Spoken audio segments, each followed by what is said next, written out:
गुप्ता और स्वागत करती हूं अपने कार्यक्रम में। मेरे इस कार्यक्रम का मुद्दा है पाकिस्तानी प्रधानमंत्री इमरान खान का वो बयान जिसमें उन्होंने कहा था कि कहीं उन्हें हिंदुस्तान और पाकिस्तान के बीच में मुकम्मल दोस्ती कराने के लिए नवजोत सिंह सिद्धू के प्रधानमंत्री बनने का इंतजार न करना पड़े। इसके साथ ही इमरान खान ने यह भी कहा कि आप पंजाब से चुनाव लड़िए, यानी कि पाकिस्तान में जो पंजाब का है क्षेत्र, उससे चुनाव लड़िए, आप वहां से जरूर जीत जाएंगे। इमरान खान के इस बयान के बाद अब कई सियासी मायने निकाले जा रहे हैं कि क्या वाकई इमरान खान का ये बयान हिंदुस्तान को रास आएगा। जिस तरह से सिद्धू जनरल बाजवा से गले मिले थे, इसके बाद से उनकी लगातार आलोचना की गई थी, लेकिन करतारपुर बॉर्डर पर जो एक सुखद पहल देखने को मिली है और पंजाब के सिखों के साथ साथ देश भर के सिखों में जो उत्साह का माहौल है, क्या सिद्धू ने सिखों का दिल लूट लिया है?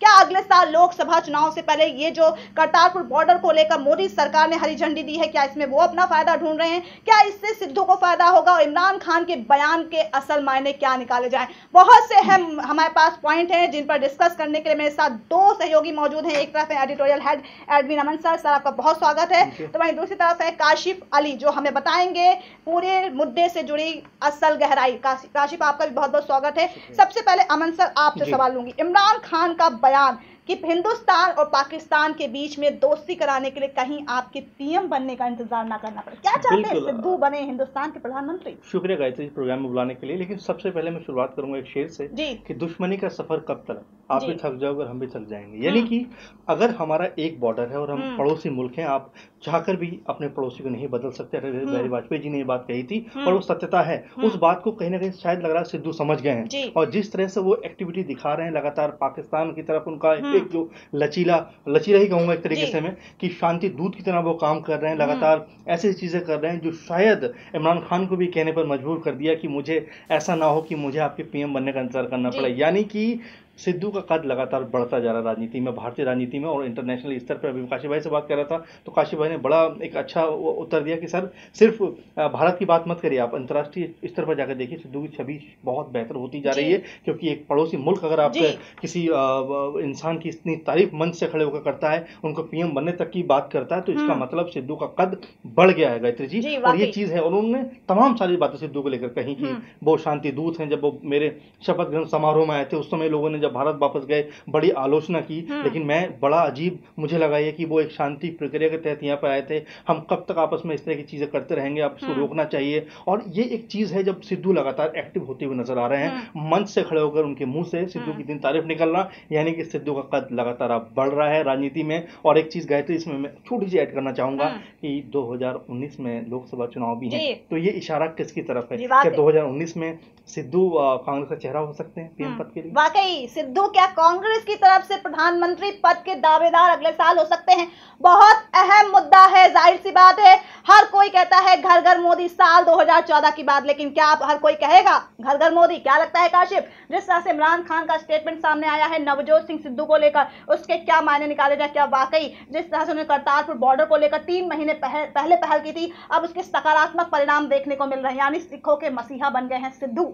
बिल्कुल गायत्री जी, लगातार जिस तरीके से हम देख रहे हैं कि नवजोत सिंह सिद्धू एक बिल्कुल आउट ऑफ द बॉक्स जाकर कदम उठा रहे हैं, वो वाकई में बेहद चौंकाने वाला है। जब उनकी पंजाब सरकार के मुख्यमंत्री उनको रोकते हैं कि आप मत जाइए, लेकिन उसके बावजूद वो पाकिस्तान जाते हैं। उससे पहले भी वो पाकिस्तान गए और जिस तरीके से विवाद हुआ था, जनरल बाजवा से गले मिले तो उन्होंने कहा था कि मैंने कॉरिडोर को बंद लेकर बात की है, करतारपुर कॉरिडोर। तो वो कड़ी दर कड़ी जो चीज़ें जुड़ रही हैं और ऐसे में अब केंद्र सरकार का ये कदम उठाना कि कॉरिडोर बनाया जा रहा है और करीब केंद्र सरकार उसका पूरा खर्चा उठाएगा, तो मुझे लगता है कि नवजोत सिंह सिद्धू एक अलग तरीके का चेहरा बनकर पेश हुए हैं। और जिस तरीके से कल हम देख रहे थे कि लगातार इमरान खान पूरे अपने स्पीच में लगातार नवजोत सिंह सिद्धू की तारीफ करते नहीं थक रहे थे और लगातार भारत से वो एक गुजारिश के तौर पर कर रहे थे कि हमें अब अपने पास्ट को भूलकर आगे बढ़ना होगा, अमन की बात करनी होगी, शांति की बात करनी होगी। और साथ ही साथ सिद्धू ने जो बात कही वहां पर वो बहुत अहम थी। उन्होंने जो लगातार नारा लगता है पाकिस्तान में, उन्होंने कहा कि पाकिस्तान जीवे,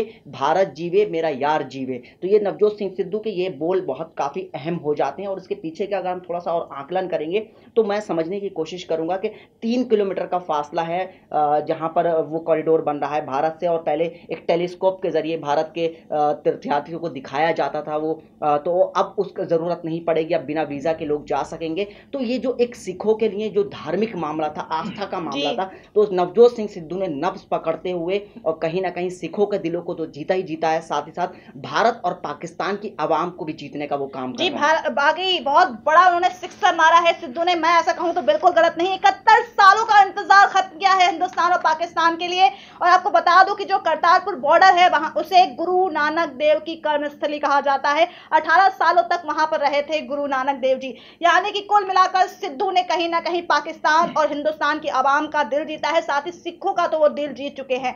ऐसे में क्या लगता है अमन सर, सिद्धू जिस तरह दिल जीतने में कामयाब हो गए हैं, क्या हम मान लें इस वजह से अगले साल वो पीएम मोदी को कड़ी पटकनी दे सकते हैं, और ऐसा भी मान सकते हैं कि हो सकता है कि वो प्रधानमंत्री पद के दावेदार भी बन सकते हैं? देखिए, कहना बड़ा जल्दबाजी होगा, लेकिन जिस तरह से मामले सामने आ रहे हैं और जिस तरह से, बिल्कुल काशी भाई को आगे बात बढ़ाना चाहूंगा कि उनकी जो छवि है वो बहुत बेहतर होती जा रही है। क्योंकि अगर बयान की बात करूं तो इमरान खान साहब ने यहाँ तक कहा है कि अगर आप पाकिस्तान से चुनाव लड़ेंगे तो वहां से जीत जाएंगे। यानी कि जिस तरह की उनकी सॉफ्ट छवि बनती जा रही है, उसने ये साबित किया है कि अगर आप एक कदम बढ़ो तो दूसरे को भी आप मजबूर कर सकते हो कदम उठाने के लिए। और ये उसकी पहल का नतीजा है कि आज वो रास्ते, वो दरवाजे खुल गए हैं। जो बरसों के इंतजार की बात ही सिर्फ हो रही है, आज वो मुकम्मल तौर पर उसकी जो हम सोच रहे थे खुले वो जो बॉर्डर है उस तरह का, और लोग जाएं जो श्रद्धा के साथ वहां जाना चाहते थे, आज वो चीज मुकम्मल हो गई है। और ऐसे में सिद्धू की बात मैं इसलिए कर रहा हूं और हम लोग इसलिए कर रहे हैं कि उनकी ये पहल न सिर्फ उनकी पार्टी के लिए बल्कि लोगों के लिए भी एक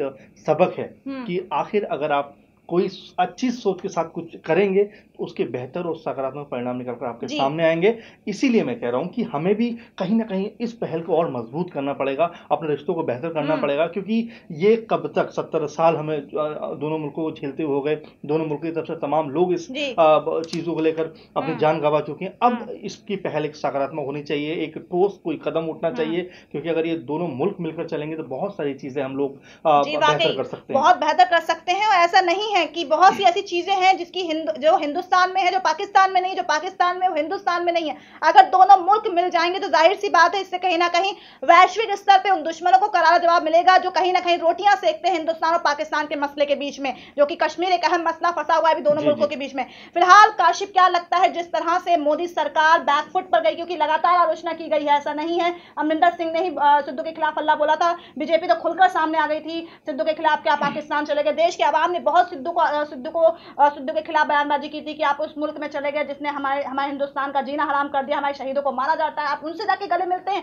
कुल मिलाकर अब उसका सकारात्मक परिणाम देखने को मिला हमें करतारपुर बॉर्डर के तौर पर। तो क्या ऐसे में लगता है कि मोदी सरकार को भी इस बात का एहसास हो गया है कि उन्होंने करतारपुर बॉर्डर पर सिद्धू को घेर कर गलती कर दी, इसलिए शायद प्रधानमंत्री नरेंद्र मोदी ने हामी भरी है करतारपुर बॉर्डर के लिए? बिल्कुल जाहिर सी बात है कि इस तरीके का अगर कोई कदम उठाया जा रहा है, अगर कोई पहल कर रहा है, तो उसको लेकर उसके दो पहलू हो सकते हैं। देखिए, दो चीज़ें हमें समझनी होंगी थोड़ा सा, कि करतारपुर कॉरिडोर जो बन रहा है वो एक बेहतर है और कहीं ना कहीं सिखों के लिए एक बहुत बड़ी चीज़ माना जा रहा है, क्योंकि जो फासला था 3 किलोमीटर का जो फासला था वो फासला खत्म हो गया है। जो लोग दूर से दर्शन करते थे, वीज़ा लेनी पड़ती थी, एक बड़ा प्रोसेस होता था, वो अब खत्म हो जाएगा। लेकिन वहीं दूसरा पहलू हमें एक और थोड़ा सा उजागर कर रहा है, वो भारत की आंतरिक सुरक्षा, क्योंकि वो सबसे ज़्यादा हमारे लिए पहले अहम है। क्योंकि लगातार भारत ने हमेशा से इतिहास रहा है, सन 47 से लेके अब तक भारत ने हमेशा 2 कदम आगे बढ़कर पाकिस्तान से दोस्ती का हाथ बढ़ाया है। इसकी गवाही हमने लाहौर और दिल्ली बस सेवा देखी है, समझौता एक्सप्रेस देखी है। हमेशा भारत ने कोशिश की है कि पाकिस्तान से मधुर संबंध रहें, और ये हमेशा भारत का एक अच्छा कदम रहा है। तो ऐसे में हमेशा भारत के साथ हमेशा धोखा भी हुआ है, ये भी हमें थोड़ा सा ध्यान रखने की जरूरत है। लेकिन जिस तरीके से ये अमन और शांति की पहल अगर की जा रही है, तो मुझे लगता है कि प्रधानमंत्री नरेंद्र मोदी जाहिर सी बात है खुद एक बार जो है वो पाकिस्तान जा चुके हैं, लाहौर जा चुके हैं, नवाज शरीफ जब उस वक्त प्रधानमंत्री थे, तो ये सारी चीज़ें जब देखने को मिलती हैं तो एक अलग तरीके की तस्वीर निकल कर आती है। वो तस्वीर इस तरीके की होती है क्योंकि जाहिर सी बात है कि जब सरहदों पर अमन होगा तो हम चैन से सो सकेंगे, जब सरहदों पर अमन नहीं होगा तो कहीं ना कहीं पूरा देश जो है वो कहीं ना कहीं डिस्टर्ब हो जाता है, पूरा देश डिस्टर्ब हो सकता है।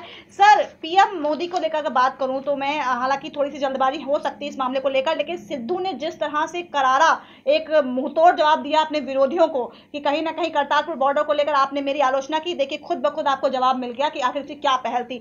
मोदी सरकार बैकफुट पर चली गई, उन्होंने हरी झंडी दी, इसके क्या मतलब निकाले होंगे? समझ में आ रहा है क्या वो भी सिखों के लिए काम कर, उनका दिल जीतने के लिए उन्होंने किया? कुछ चीजें ऐसी होती है जो आपको करने को मजबूर होना पड़ता है। यानी कि अगर हम थोड़ा पहले जाएं तो सिद्धू जब पाकिस्तान जाने के लिए हामी भरी थी तो यही मीडिया थी, यही सोशल मीडिया थी, तमाम चीजें थी जो सिद्धू के खिलाफ लगातार लिख रही थी, बोल रही थी, और आज यही मीडिया है, यही सब कुछ है जो उनकी तारीफों पे पुल बांध रही है। उस समय देशद्रोही तक सिद्धू को क्या करार दे दिया गया था कि वो जा गले मिलते हैं, लेकिन अगर उसके कोई बेहतर परिणाम निकल कर सामने आते हैं। और काशिफ ने बड़ा महत्वपूर्ण मामला उठाया है कि देखिए सुरक्षा की बात अपनी जगह पर है, हमने ऐसा नहीं हाथ नहीं बढ़ाया, हमने हर बार हाथ बढ़ाया, लेकिन क्या वो सही जगह पर हाथ मिले हैं? एक पक्ष अगर कमजोर होगा, एक पक्ष अगर नहीं करना चाहेगा तो उस हाथ मिलने का फिर कोई मायना नहीं है। क्योंकि अगर हम ये चीज अच्छी होती हुई देख रहे हैं तो अगर इसको और बेहतर बनाया जाए, हमें इस पर बात करनी चाहिए। क्योंकि देखिए पिछला निजाम क्या था उसके ऊपर हम नहीं जाएंगे, अब क्या हो सकता है उसके ऊपर जरूर बात करनी चाहिए। इमरान खान यही कह रहे हैं कि 70 साल से हम लोग यही कर रहे हैं कि तुमने ऐसा किया, हमने ऐसा किया, लेकिन अब इसको छोड़कर हमें एक नई पहल करनी पड़ेगी ताकि दोनों देशों के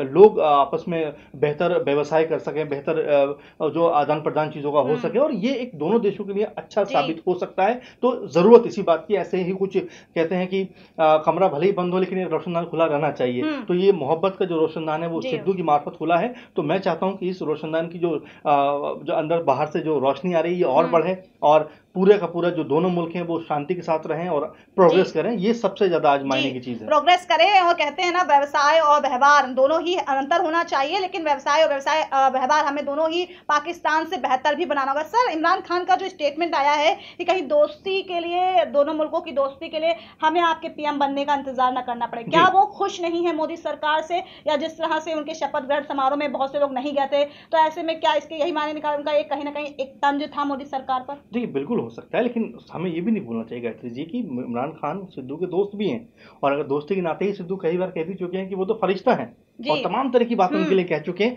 लेकिन इमरान खान के मुंह से ये बात निकलना कि मुझे आपके पीएम बनने तक इंतजार करना पड़ेगा, तो ये इसके भी कई सियासी मायने जरूर निकलेंगे, क्योंकि जिस तरह से सिद्धू का कद बढ़ रहा है वो आने वाले दिनों में क्या गुल खिलाएगा ये जरूर देखने वाली बात संकट का सबब साबित हो सकता है सिद्धू का कद बढ़ना। अभी मैं तो ये कहूंगा कि फिलहाल तो कांग्रेस के लिए भी हो सकता है, कई लोग हैं जहां पर पीएम बनने की होड़ है, लेकिन ऐसे में सिद्धू ने कॉम्पिटिशन जरूर पैदा कर दिया। सिद्धू ने कहीं ना कहीं करतारपुर बॉर्डर के जरिए सिखों का दिल जीता है, साथ ही साथ दोनों मुल्कों की आवाम का दिल जीतने में कामयाब हुए हैं। और ऐसे में शायद सिद्धू का ये जो उनकी जो पहल है उनके लिए अगले साल एक बहुत बड़ी खुशखबरी ला सकता है, और कहीं ना कहीं बीजेपी के लिए मुश्किलें पैदा भी कर सकता है। अब पीएम बनेंगे या नहीं बनेंगे सिद्धू, ये हम भी नहीं कह सकते हैं, वक्त का तकाजा है, क्या पता कि बन भी जाए। लेकिन हाँ, इमरान खान ने अपनी मंशा जरूर जाहिर कर दी, मजाक में ही सही या प्यार से सही, लेकिन बोल दिया कि भाई आप अगर पीएम बनेंगे तो हमें बहुत खुशी होगी, दोस्ती के नाते ही कहा होगा। लेकिन कुल मिलाकर साफ जाहिर हो गया है कि सिद्धू का बढ़ गया है कद, और कहीं ना कहीं आलोचना करने वालों को उन्होंने दिया है करतारपुर बॉर्डर के जरिए एक मुंह तोड़ जवाब। दर्शकों, जाते जाते कमेंट बॉक्स के जरिए बताइए आप क्या सोचते हैं कि इमरान खान के बयान के आपके नजर में क्या असल मायने, क्या वाकई आप मानते हैं कि सिद्धू को प्रधानमंत्री बनना चाहिए, और क्या जिस तरह से करतारपुर बॉर्डर को लेकर उनको एक मसीहा के तौर पर अब देखा जा रहा है, क्या ये अगले साल उनके लिए सबसे बड़ा टर्निंग पॉइंट साबित हो सकता है सियासी करियर में? क्या सोचते हैं आप? अपनी राय हमें कमेंट बॉक्स के जरिए बताइए। तो आज के प्रोग्राम में बस इतना ही, कल होगी आपसे फिर मुलाकात, लेकिन तब तक के लिए नमस्कार।